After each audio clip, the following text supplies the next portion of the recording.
Bien, buenas tardes, queridos mis hermanos, que el Señor les bendiga. Es un gusto estar en la casa del Señor para hablar de su palabra, para hablar de sus verdades, recordando que esta semana ha sido una semana de varios eventos. Gracias. Hay una cronología que siempre se recuerda durante esta semana, que es un domingo, se llama un domingo para no entrar en conflicto, cuando Jesús entra a Jerusalén y lo reciben con ramos y palmas y cánticos. Un día de la semana entra el día de la cena de la Pascua. Jesús fue a Jerusalén a celebrar la Pascua y a cumplir el propósito, pero justo en la Pascua. Así que tiene la última cena y celebra la cena del Señor. Después de eso hay otro evento. El Señor va al huerto de Getsemaní a orar, y mientras se dirigen, el Señor les da un discurso, y en algunos de esos momentos el Señor ora esa oración maravillosa de Juan 17. Luego de eso viene la traición de Judas, o mejor dicho, ya la consumación de la traición de Judas lleva a los sacerdotes, fariseos, a encontrarse ahí en el huerto de Getsemaní. Encuentran al Señor, encuentran al Salvador, ahí lo arrestan, se lo llevan, lo enjuician, primero de una forma a escondidas, en la casa del sumo sacerdote, el suegro del sumo sacerdote, Caifás, y ahí injurian a Jesús. El primer juicio, los judíos. Segundo juicio, más temprano, dentro de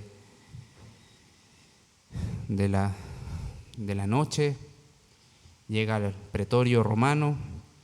Después se lo envían a Herodes. Herodes lo devuelve, dice: no encuentro nada, enjuícialo tú tienes el poder, Poncio, enjuícialo.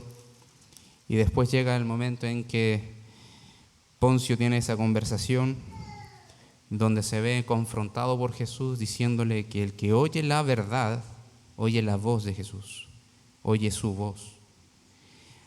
Establece el Señor que no hay sobre Pilatos autoridad o dominio que pudiese arrestar a Jesús, con la cual pudiese arrestar a Jesús, sino que se le es permitido tomar preso al Señor. Le dice: tú no tienes autoridad, pero se te concede esto. Luego vemos el juicio público, donde eligen a un ladrón, Barrabás, en lugar del Señor Jesucristo, para liberarlo. Esa era una tradición, una costumbre de benevolencia que hacía el gobernador en nombre del César. Luego viene entre ellos los azotes. Antes de ese juicio, la consumación de ese juicio, vienen los azotes al Señor por la guardia romana. Viene la vergüenza, el escarnio del Señor. Lo desnudan, le ponen un manto, lo azotan, le ponen la corona de espinas, lo hacen caminar al Gólgota, y llegado un momento lo crucifican allá. Lo bajan de la cruz después de haber punzado su costado. Se llevan el cuerpo, piden el cuerpo para poder enterrarlo. José de Arimatea lo puede sepultar en una tumba que nunca había sido usada antes, y luego, pasado 3 días y 3 noches, el Señor resucita. Eso es lo que recordamos en esta semana, que es el corazón del Evangelio. Es el corazón del Evangelio. Y hoy día vamos a estar viendo una escena en específico, uno de esos hechos en específico. Pero antes me gustaría que nosotros pudiésemos consensuar la idea de que todos hemos pasado por momentos de aflicción, amargos, momentos de alta tensión, momentos donde sentimos que la vida se nos desmorona, momentos donde pareciese que todo se ve negro, donde todo se ve oscuro. donde esa pizca de luz y esperanza que tenemos a veces para vivir la vida pareciese desaparecer. Me gustaría primero consensuar eso, pero que ustedes piensen a dónde se han dirigido en esos momentos así, a dónde han recurrido en los momentos más amargos de la vida, en las horas de las angustias más grandes que has experimentado en tu vida. ¿Dónde has encontrado refugio? ¿O a dónde has ido para encontrar refugio? ¿Dónde has encontrado contención para tu alma? ¿Dónde has encontrado ese consuelo, esa compañía? Esto es algo común, queridos hermanos. Todos experimentamos esto de alguna manera y hemos tenido una dirección hacia dónde dirigirnos. Hemos tenido quizás esa salida. ¿Y saben qué? Vamos a estar viendo que el Señor Jesucristo en su humanidad también padeció. También lo padeció. El Señor, el Hijo de Dios, también pasó por horas de oscuridad. También pasó por horas de angustia. Pero previos a la crucifixión, la angustia del Salvador, la aflicción de Cristo, culminó en la cruz, pero no comenzó en la cruz, comenzó antes. Los evangelios nos narran que el Hijo de Dios, ya en el tiempo para celebrar la Pascua junto a sus discípulos, les dice: cuánto he deseado celebrar esta Pascua, esta comida, pasarla con ustedes. Cuánto la he deseado. Están en una casa que le prestaron a Él, con buena voluntad, reconociendo que Él es el Maestro. Y estaban los 12. Y anuncia varias cosas. Entre las cosas que anuncia es que de entre los 12 apóstoles se iba a levantar uno contra Él, el que comió del mismo plato. Pero eso no opacó la gracia del momento. El Señor le dice: bueno, lo que tienes que hacer, ve a hacerlo. Y celebra lo que nosotros recordamos, la cena del Señor, ese nuevo pacto. Pero después de eso, se dirige a un jardín a orar. Él empezó a sufrir una angustia tremenda, tremenda. Y lo que el Señor nos va a enseñar hoy es simple. Y es tan sencillo como decir que la angustia del Salvador a nosotros nos trae paz. La angustia de tu Señor a ti te trajo paz. La angustia que padeció Jesucristo te trajo a ti hoy día paz. Y no cualquier paz, la paz con el Dios eterno. Vamos a ir al Evangelio de Marcos 14. Vamos a ir al Evangelio de Marcos, capítulo 14.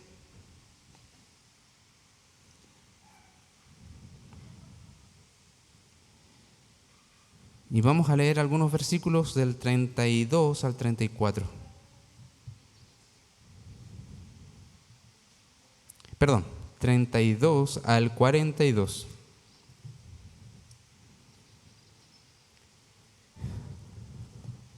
Dice así la palabra del Señor.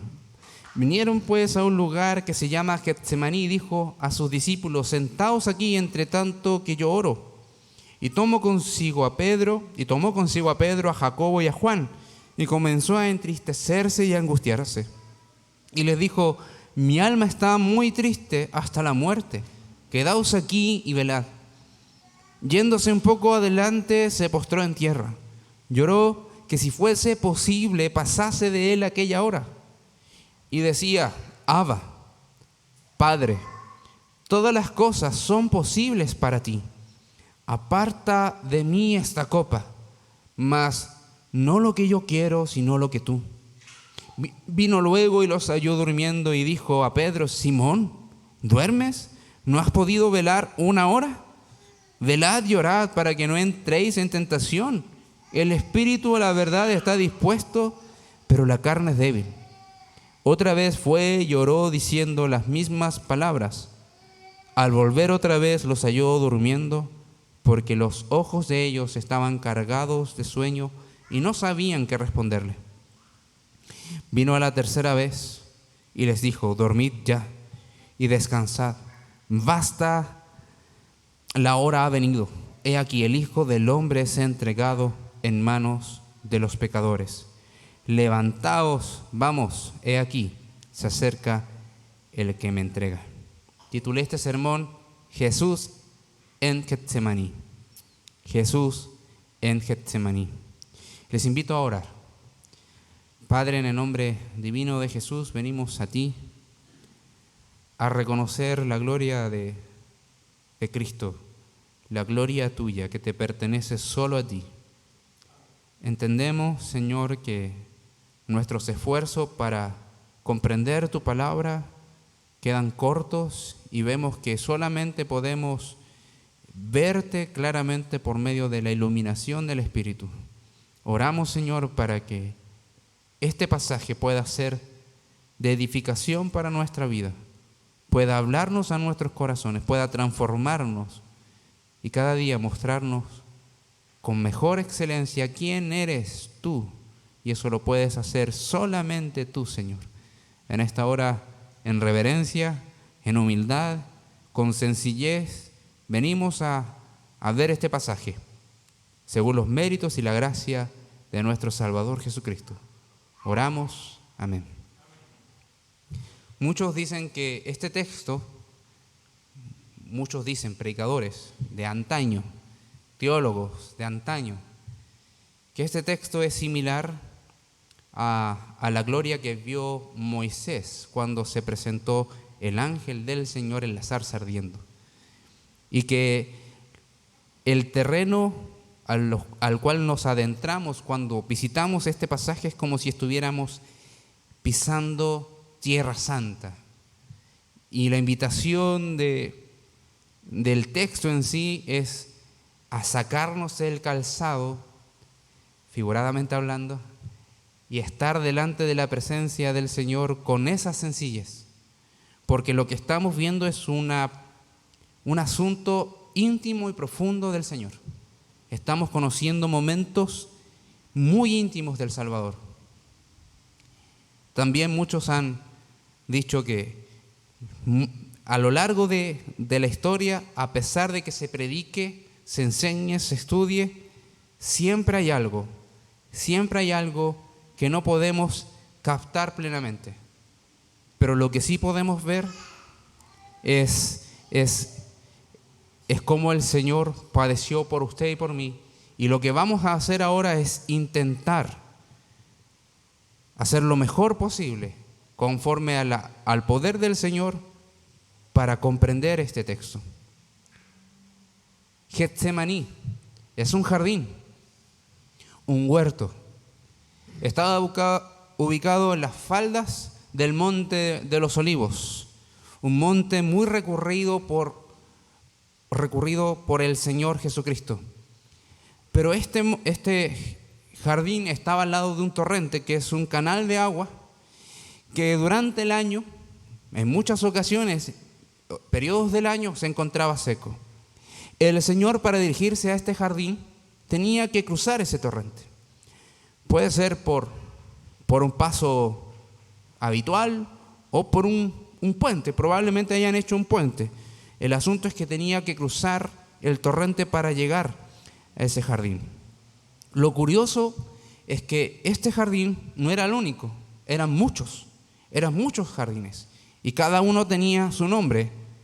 Lo interesante es que Getsemaní significa prensa de aceite. Es como aquí es donde se estruja y se saca el aceite. Para el Señor, el ir a este lugar no era el lugar que encontró en su mente para ir a encontrar refugio. Está todo bajo el control soberano de nuestro Dios. ¿Y qué es lo que nos dice el texto? Vinieron pues a ese lugar, él y sus discípulos. Eso es lo que dice el versículo 32. y le dice que los esperen ahí mientras él ora. Entonces, cuando el Señor llega a ese lugar, está pidiendo en cierta medida compañía, pero también un espacio íntimo para derramar su vida a su Padre. Él no era la primera vez que se dirigía a ese lugar. Era un lugar donde habitualmente el Señor seleccionaba o escogía para apartarse de la multitud y tener tiempo de comunión con su Padre Celestial. Era un lugar que Él ya había tomado propiedad. Era un lugar donde Él había ya apartado específicamente para tener ese tiempo de dependencia con su Padre. Ahora, si se dan cuenta, muchos de los momentos en los cuales el Señor fue a orar no se comparan con este momento. Este momento es único para la vida del Señor. Este momento es único porque es la antesala que da lugar a la crucifixión del Señor. Entonces, el Señor tenía en su mente grandes recuerdos y momentos donde el Señor lo confortó, donde disfrutó de la comunión con su Padre, y ahora va porque necesita un refugio, necesita un refresco para su corazón. Y les dice, siéntense aquí a sus discípulos, espérenme mientras yo oro. Pero el versículo 33 dice que selecciona a 3 más cercanos para sí y los llama, los toma consigo. O sea, está el grupo de los 12, deja a 9 allá y pide que 3, Pedro, a Jacobo y a Juan, que sean la próxima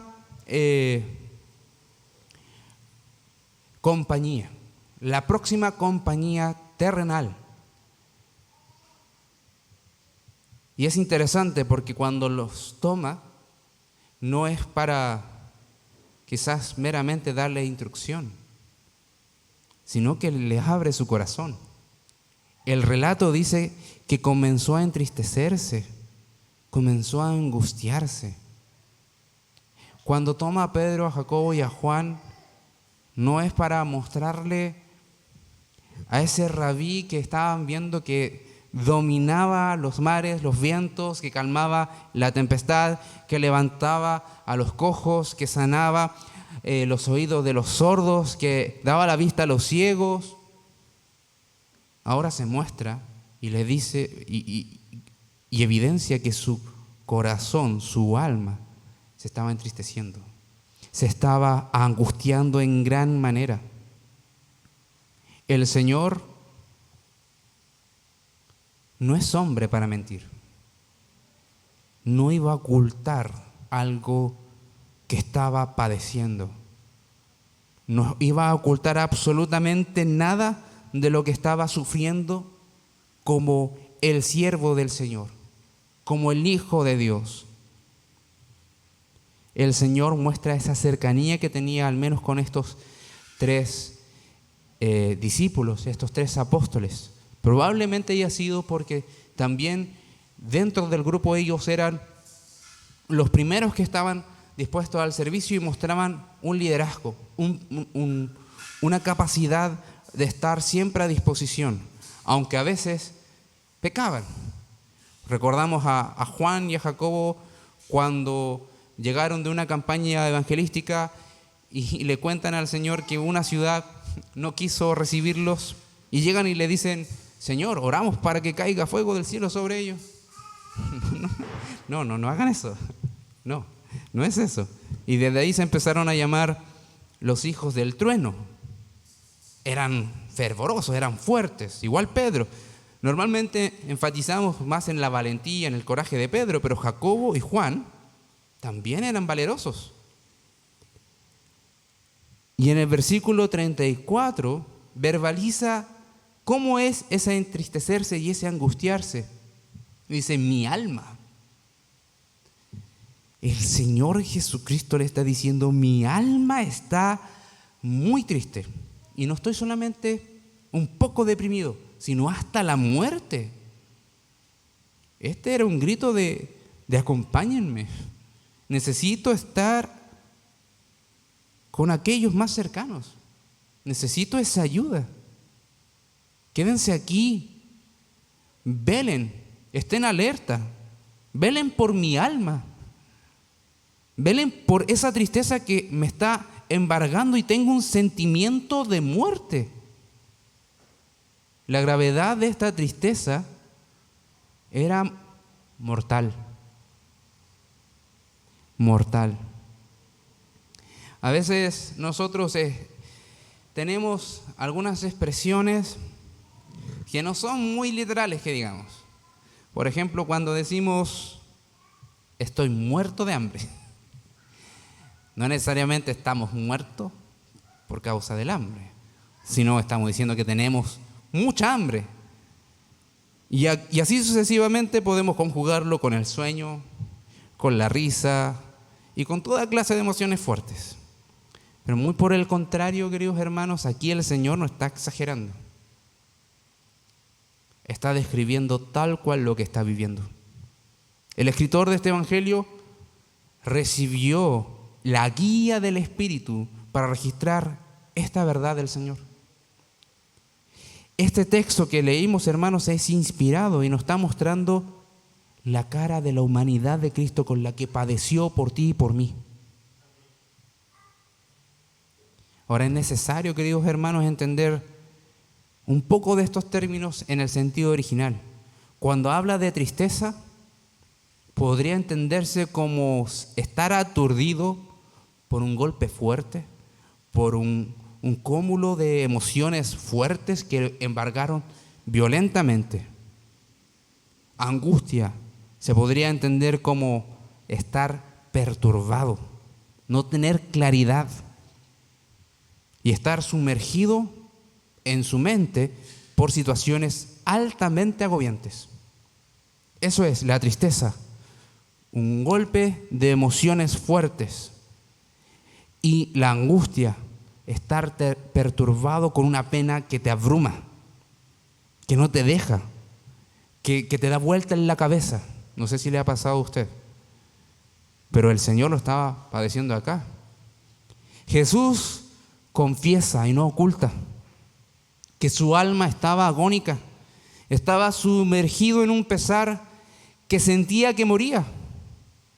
El Señor, antes de comenzar a padecer físicamente, estaba padeciendo en su alma. Estaba padeciendo en su alma por todo lo que iba a venir. Y le pide a los discípulos, a estos apóstoles, que puedan estar pidiendo a Dios, a su Padre: velen conmigo, oren conmigo para fortaleza para mi alma. Y es interesante, queridos hermanos, porque aquí estamos viendo una línea muy delgada que muchos podrían malinterpretar y decir: ¿acaso el Señor con esta tristeza pecó? No, de ninguna manera. El Señor es limpio y sin pecado. El Señor es el Santo de los santos. Él es el Santo de Israel. Es el eternamente santo, el impecable Dios que no tiene pecado. Entonces, esto es misterioso. Lo que está narrando acá es cómo el Señor, siendo el Hijo de Dios, está sufriendo un sentimiento de muerte. Cómo está experimentando una angustia que sobrepasa los momentos de gozo que tenía con su Padre. Bueno, podemos ver al menos 3 razones por este sentimiento de muerte. Primero, Jesús es de quien se dice que era experimentado en quebranto. La profecía de Isaías 53:3. El Señor iba a experimentar que su alma fuese quebrantada, no solamente por los azotes, sino por la angustia de lo que significaba redimir a la humanidad. Del golpe del pecado tan grande que iba a recibir por causa de nuestros pecados. Él no tenía ningún pecado, no tenía ninguna necesidad de descender de donde se encontraba. Pero tú y yo sí lo necesitábamos. Y gracias por su misericordia que descendió. Entonces, en primer lugar, Él era el experimentado en quebranto. No iba a padecer físicamente, sino que también espiritualmente. La herida mortal del pecado apuntaría también a su alma. El Señor vivió con gozo. El Señor, yo estoy seguro que era la persona más gozosa que existió y ha existido y ha pisado este escenario de esta tierra. No hay nadie que tenga mayor gozo que nuestro Salvador. Pero en este momento no hay nadie que padezca tanto por los pecados como Él.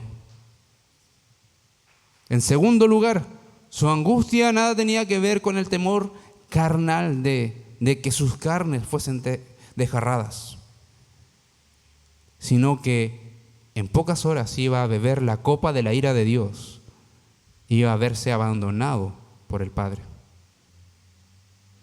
Era un terror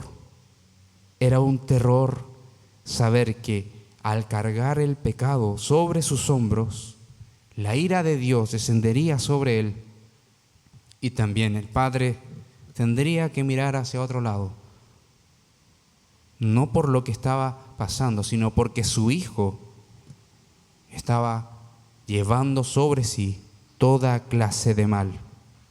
Los tuyos, tus pecados, mis pecados, los pecados de personas que vivieron hace 1000 años atrás y los que van a vivir en el futuro.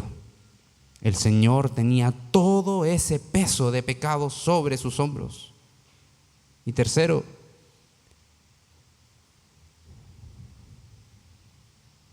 podemos encontrar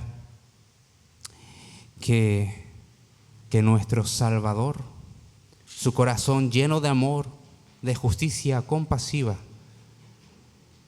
se dolió profundamente por aquellas almas que estaban descarriadas, que lo iban a rechazar. El Señor profundamente se dolía por aquellos que estaban sin fe y perdidos. Ahora, queridos hermanos, pensemos, ¿cómo has reaccionado tú en los momentos más tristes, en los momentos más agónicos de tu vida? ¿A dónde has acudido? El Señor nos muestra en su padecimiento lo que debemos de hacer. Este es un llamado a ti, este es un llamado a mí. Si tienes angustia en tu alma, querido hermano, querida hermana, ve a las plantas del Señor. No hay nada que el Señor no pueda hacer. El Señor abiertamente y compasivamente recibe a todos quienes se acercan a Él con fe. Los que vienen a Él no le echa fuera. Y si vienes a Él con fe, probablemente el Señor esté entregándote a ti, te haya entregado a ti la salvación de tu alma. Queridos, y de otra manera, veamos también que el Señor, en su padecimiento, podemos encontrar regocijo por lo que Él padeció. No es ser egoísta, no es ser ególatra, pero queridos hermanos, sin estos padecimientos estaríamos totalmente perdidos. Así que la muestra del Señor y su ida a Getsemaní te apunta a que vayas a buscar al Señor en los días de oscuridad y puedas encontrar reposo, puedas solicitar esa compañía con los hermanos más cercanos, pero por sobre todas las cosas, que confíes que el Señor no hace vista gorda de lo que estás pasando. El Señor es fiel y está dispuesto ahí para escuchar tu oración y tu clamor. Versículo 35, vemos ya la oración del Salvador. Versículo 35 y 36. Nos cuenta que el Señor, yendo un poco más adelante, después que les dijo esa información a los 12, saca a estos 3 apóstoles. El Señor le dice, quédense aquí, velen, se va un poco más adelante.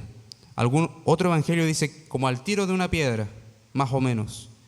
se dirigió más allá, se internó en el huerto, no era chiquitito, era grande, y se postró en tierra.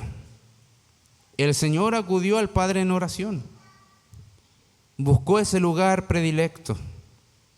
El domingo, hermano Carlos contaba sobre un testimonio, sobre una experiencia que tuvo, sobre una familia judía que tenía como si fuese un arca y que era destinado a un lugar de oración.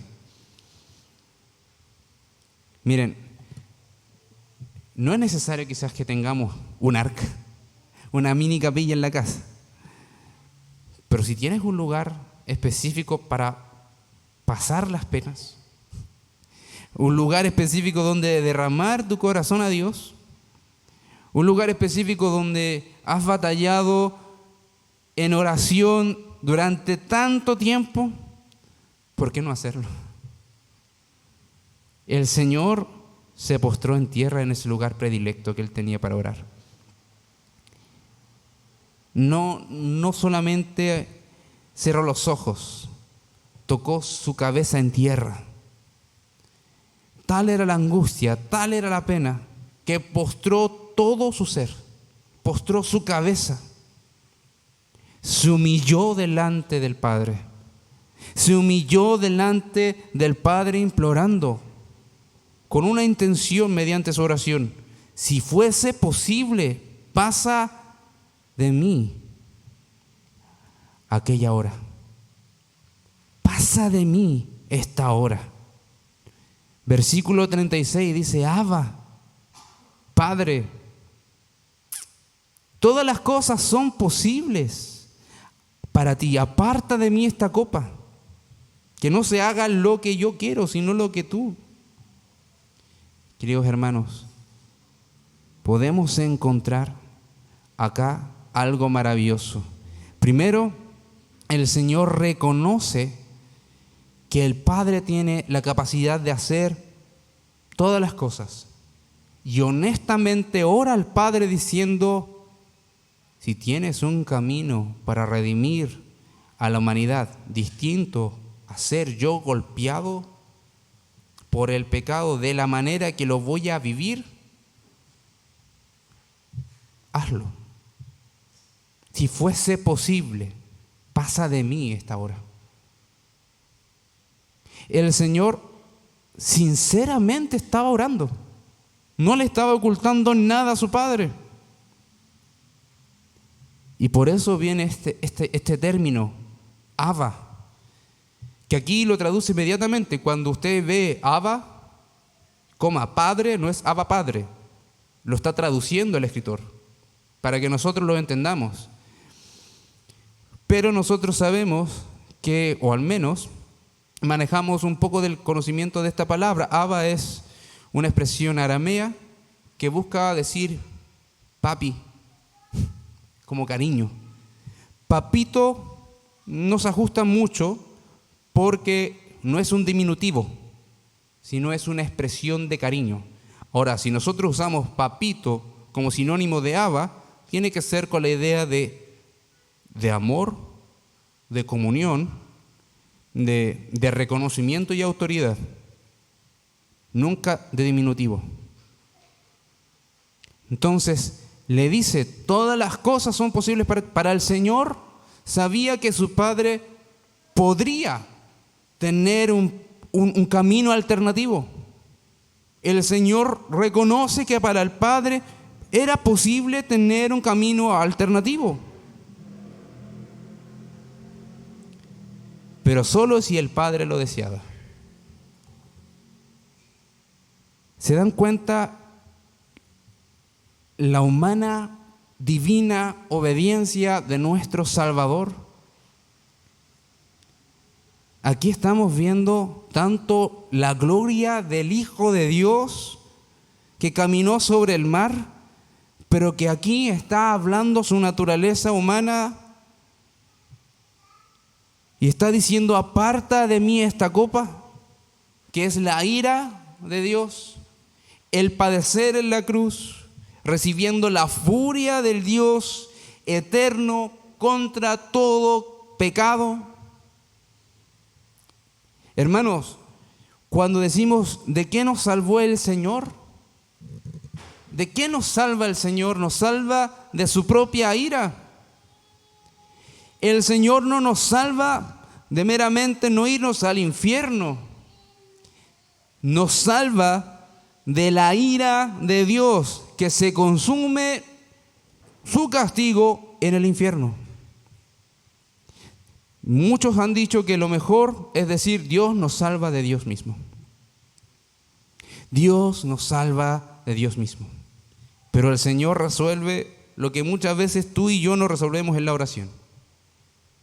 Padre, si es posible, quita de mí esta copa, aparta de mí esta copa, pero que no sea lo que yo quiero, sino lo que tú quieres. El Señor no está diciendo que no quiere la salvación de las personas. El Señor deseaba la salvación tanto como el Padre deseaba la salvación tuya y mía.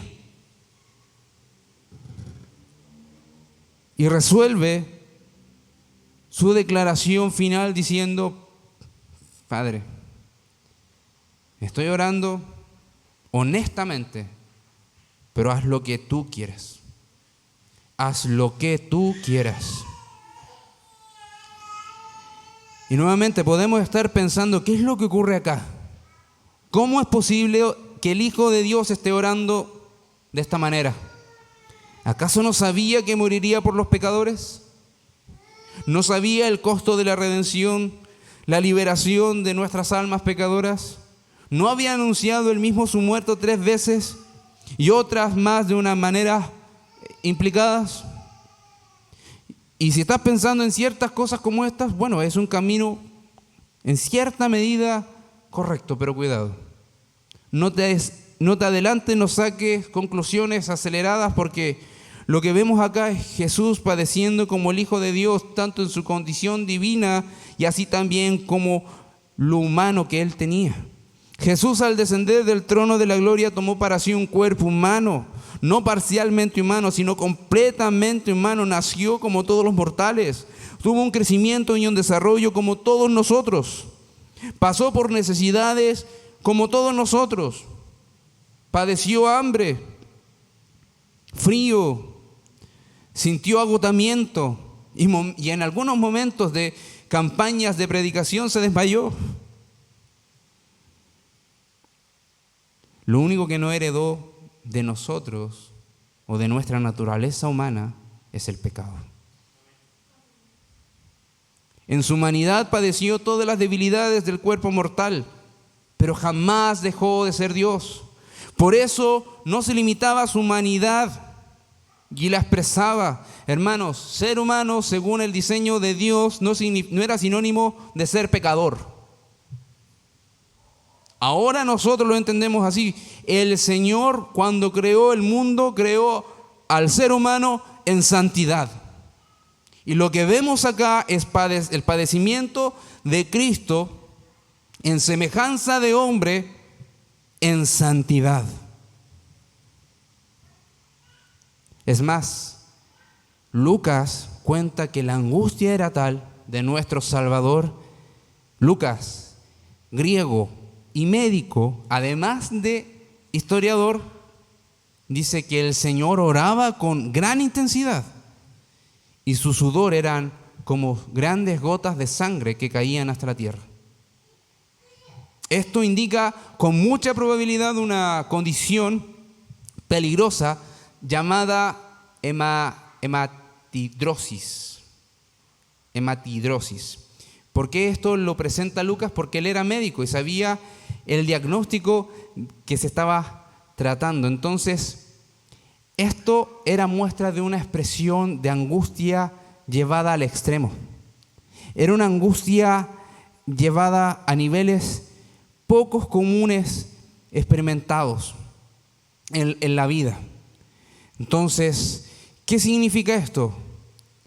Los capilares que estaban por dentro se dilatan y explotan. Con la sangre y el sudor se mezclan, empiezan a gotear ese sudor como de sangre. que contiene sangre, pero no es exclusivamente sangre. Entonces Cristo mismo declaró que la aflicción lo había conducido hasta la muerte. Hermanos, esto es claro. El Señor estaba padeciendo brutalmente en su alma. Jesús tenía la cruz por delante y sabía todo lo que esto significaba. Vergüenza, humillación, abandono del Padre, pero también esperanza, vida eterna, redención para el pecador. Queridos, aquí tenemos otra forma en la cual nosotros adorar al Señor. Podemos mirar al Salvador y contemplarlo, reconocer su grandeza, reconocer su belleza, reconocer lo glorioso que Él es. Queridos hermanos, el Señor nos está mostrando cómo orar, cómo padecer. ¿Estás padeciendo algún tipo de aflicción que toma tus emociones, las estruja, las mueve para allá y para acá y pareciese que no encuentras un timón donde puedas controlarla? Bueno, el Señor, el experimentado en quebranto, te dice: ven a las plantas del Padre Celestial y cuéntale tal cual lo que estás padeciendo. Cuéntale al Señor tal cual lo que tú estás padeciendo. Así Jesús lo hizo justamente antes de ser condenado a morir. No te creas más suficiente que el Salvador. Somos menos que Él en nuestra capacidad. Somos totalmente insuficientes. No creas que puedas batallar las pruebas de la vida solo. El Señor Jesucristo no lo padeció solo. Lo padeció con su Padre y también estaba sumando a discípulos a esto. Pero hay algo importante y que no solamente tenemos que repetirlo como un refrán. Nuestras oraciones deben de terminar con el sello diciendo: Señor, que no sea lo que yo quiero, sino que sea tu voluntad. Digamos: Señor, haz tu voluntad en mi vida. Yo cuando leo este pasaje entiendo que no sé orar. Y necesito que el Señor me ayude a orar. Necesito que el Señor me guíe a orar. Que el Señor me ayude, que en mi necesidad pueda adorarle. Y cuánto más también, hermanos, esto implica que el Señor nos está colocando en letras mayúsculas el gran costo de nuestra redención. El gran costo de nuestra redención. No es solamente que el Señor vino y vivió como si todo fuese tan fácil.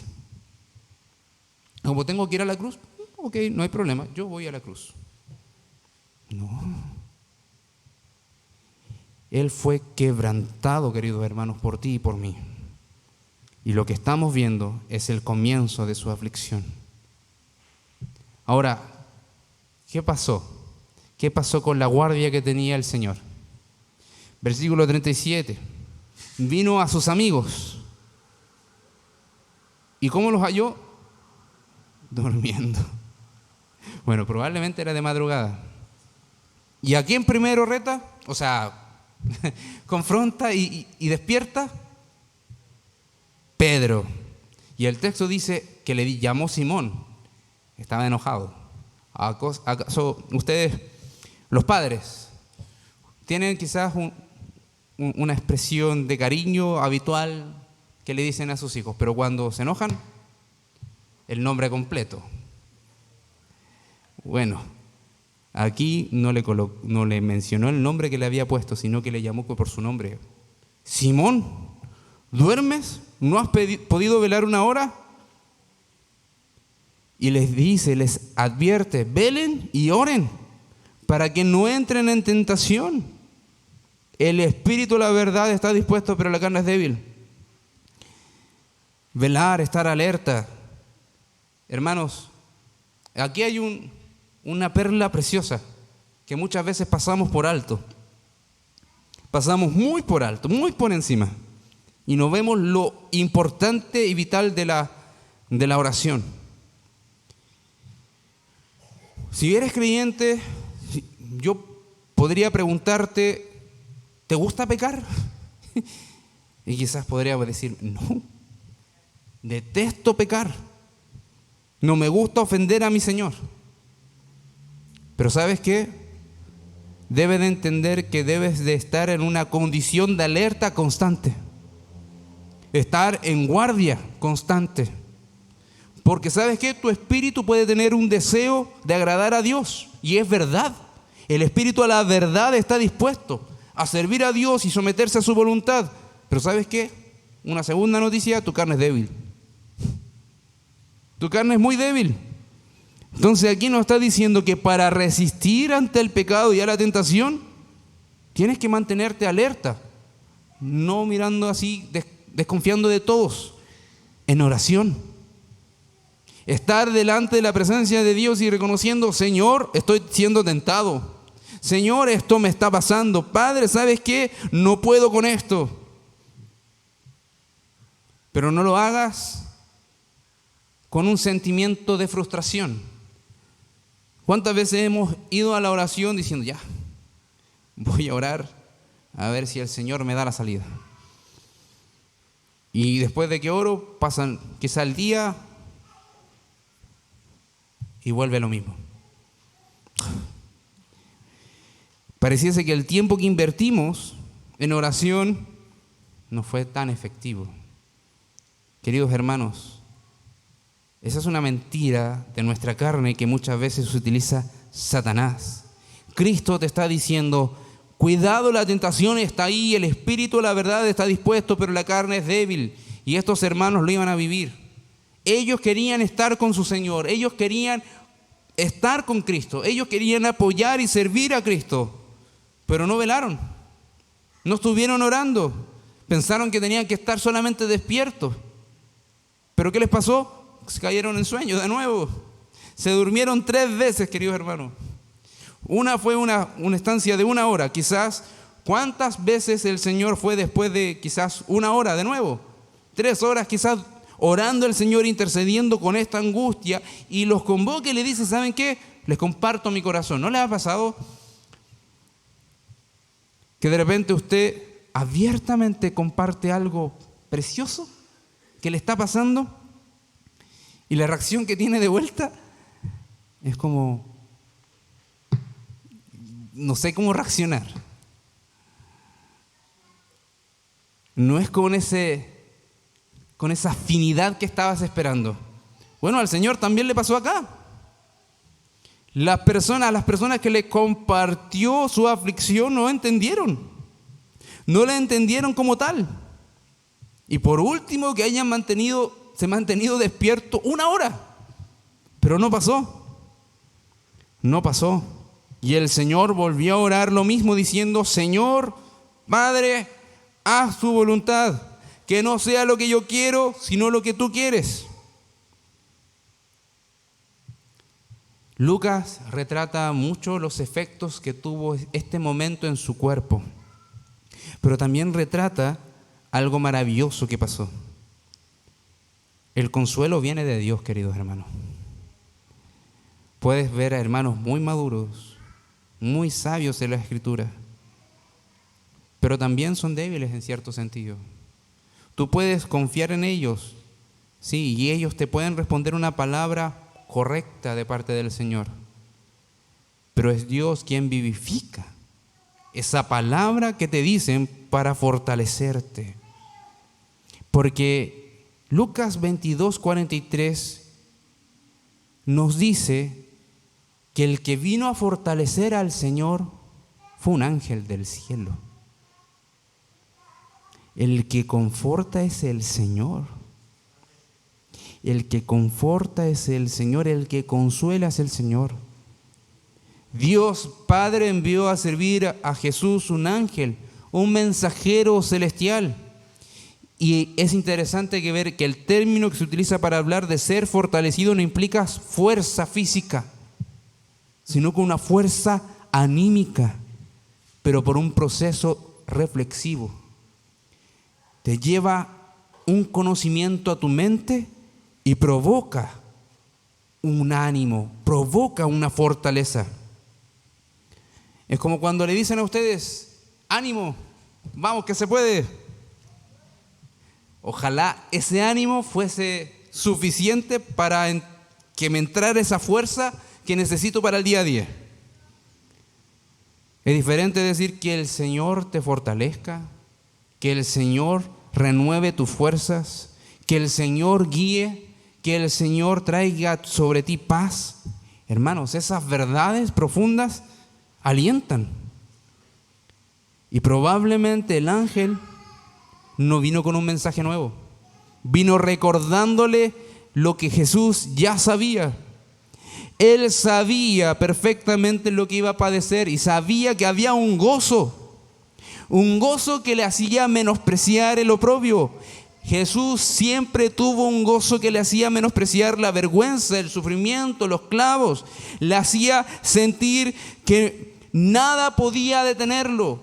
Tenía un gozo, y ese gozo era ver que iba a tener un fruto su aflicción. Su aflicción iba a tener un fruto y su alma iba a quedar satisfecha. Hebreos 12 dice que el Señor tenía puestos sus ojos en una meta, y era tu redención, mi redención. Isaías 53:11 dice que a pesar de que el Señor iba a cargar sobre él toda su ira, que lo iba a aplastar, el Señor iba a ver el fruto de su aflicción, su alma iba a quedar satisfecha. El Señor fue consolado por el Padre enviando esa verdad divina a su corazón, y el mismo evangelio que Él encarna lo consoló. Lo consoló. Y aquí hay otra perlita preciosa.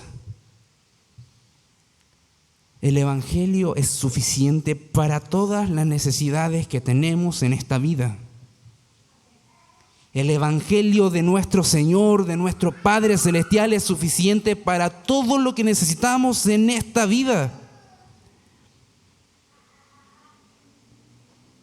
Queridos hermanos, el Señor, siendo santo, necesitaba recordar la verdad preciosa que Él encarna. Cuanto más nosotros, que somos viles y pecadores, que somos perdonados solamente por la gracia del Señor. Después de esto, vemos que el versículo 40 nos dice que nuevamente los vio cargados de sueño, y ellos no sabían ya qué responder. Versículo 41 nos dice que la tercera vez el Señor les dijo: ya, duerman, descansen. Estaba bueno, descansen, vayan a dormir, porque la hora ya llegó. Jesús, de ser consolado, se levantó renovado, mirando de frente a la cruz, diciendo: esta copa me la voy a beber hasta la última gota. El Hijo del Hombre es entregado en manos de pecadores. No sé si le ha pasado a usted. Llega un momento difícil, se refugia en algo, se concentra, y cuando llega el momento específico se levanta y ya como: ahora vamos, estamos listos, ya tuve toda la preparación y ahora venga lo que venga, vamos a seguir adelante. Al Señor Jesús fue algo similar, mucho más glorioso, mucho más divino. Después de estas horas, orando, intercediendo por la angustia de su alma, se levanta fortalecido, mirando de frente, diciendo: viene el que nos va a entregar, el que me va a entregar. Se acerca el traidor, y de frente recibe a la guardia del templo, y no manifiesta no se resiste a su encarcelamiento. De hecho, impide que Pedro cometa un crimen, pero se queda solo. El pastor de los pastores se queda solo. Queridos hermanos, otra perla preciosa. Vemos que el Señor era el único que podía padecer esto. El Señor era el único que podía perseverar hasta la muerte y muerte de cruz, y que su muerte signifique esperanza para nosotros. Hoy, ¿qué nos está diciendo el Señor? Principalmente dos cosas. Todos estos padecimientos, queridos hermanos, el Señor no lo hizo obligado. El Señor lo hizo voluntariamente porque te ama. El Señor se entregó voluntariamente porque te ama. Y eso no implicaba que no iba a sufrir, iba a padecer. Juan 13 dice que al que los amó hasta el fin. Y eso significa que su amor fue consumado y fue expuesto en la cruz del Calvario. Jesús padeció, por supuesto que iba a padecer. Él es experimentado en quebranto. Hermanos, llévate esto para la casa. El que te amó hasta el fin. Y se sometió completamente a la buena voluntad del Señor. Y al Padre le dijo: Padre, que no sea lo que mi carne quiera, sino lo que tú quieres. Y en segundo lugar, queridos hermanos, el Señor modela la vida perfecta del Hijo de Dios. Y tú y yo pasamos a ser hijos de Dios por la fe. ¿Cómo has enfrentado los momentos más difíciles de tu vida? ¿Cómo has reaccionado frente a los momentos de más amargura? Quiero animarte a confiar en el Señor. Quiero animarte a que creas que el Señor es todo suficiente.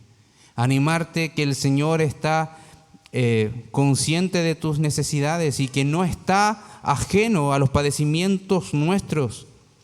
Hermanos, no tenemos un sumo sacerdote del cual Él no se compadezca de nosotros. El Señor está por delante intercediendo por nosotros. Queridos hermanos, el Señor ora por tu vida como nadie ora por tu vida. El Señor no ha parado de interceder ni un momento, ni un instante desde que ascendió a los cielos, ni estando aquí en la tierra paró de interceder por nuestras almas. No esperes más para ir al Señor y confesarle lo que estás pasando. Ahora, quiero que pienses también en que mirar a Jesús, tenemos dos caminos: recibir estos padecimientos de Cristo y aceptarlos, o simplemente alejarnos de Él y rechazarlo. ¿Cuál es la disposición de tu alma frente al Salvador? No rechaces sus padecimientos, porque esos padecimientos llegaron a tu vida para entregarte ese perdón y esa reconciliación que tienes hoy con Dios. Si no has creído, no rechaces a este Salvador sufriente, porque Él es el Salvador que tú necesitas. Oramos. Padre, en el glorioso nombre de Jesús, te bendecimos porque tú eres bueno. Tu misericordia es eterna. Gracias, Señor, por mostrarnos tu corazón. Gracias, Señor, por mostrarnos honestamente y sinceramente lo que padeciste antes de ser colgado en aquella cruz. Ayúdanos, Señor, a que nuestros corazones reciban tu revelación conforme a como tú la has presentado. Dios, ayúdanos a confiar en ti y a depender completamente en ti, a no rechazarte en ninguna de nuestras áreas de nuestra vida. Señor, a veces nos creemos tan capaces, Creemos que podemos solucionarlo, que tenemos un control interno sobre nosotros mismos. Señor, somos un desastre. Ayúdanos. Te necesitamos, Señor. Y una vez más, te adoramos por todo lo que has hecho, por la salvación que nos has brindado. En nombre de Cristo Jesús oramos. Amén.